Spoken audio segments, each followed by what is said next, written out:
kuya? I got royalty inside my DNA.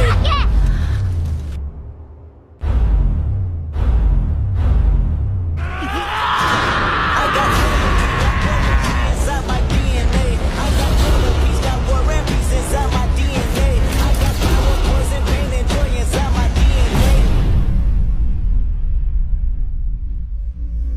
I was born like this, it's born like this, immaculate conception. I just feel like this, perform like this without you, a new weapon. I know contemplate, I meditate, then off your feet.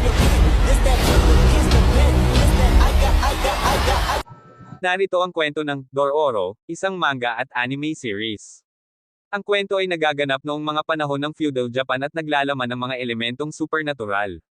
Ipinapakita ito ang kwento ng isang samurai na nagngangalang Hyakkimaru at ng kanyang kasamahan na si Dororo. Noong ipinanganak si Hyakkimaru, kanyang ama na si Lord Daigo ay nag-alok ng kaluluwa ng kanyang anak sa mga demonyo upang magkaroon sila ng kapangyarihan at yaman. Bilang isang resulta, nawalan si Hyakkimaru ng kanyang mga katawan at ito ay naging dahilan kung bakit siya mayroong mga kahalintulad na prosthetic na mga katawan na gawa sa kahoy at iba pang materyales. Ang kwento ay nagsimula nang makilala ni Hyakkimaru si Dororo, isang batang pulubi, na sumama sa kanyang paglalakbay. Kasama ni Dororo, si Hyakkimaru ay naglakbay sa buong Japan upang hanapin ang mga demonyo na kumuha ng kanyang mga katawan.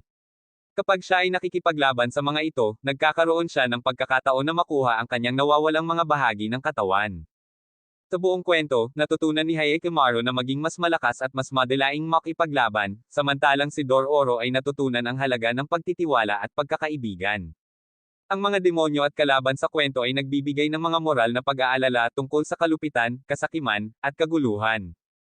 Ang Dororo ay isang kwentong puno ng aksyon, alamat, at ang paghahanap ng pagkakakilanlan at pag-asa. Ito ay isang klasikong manga at anime na may malalim na kahulugan at mensahe.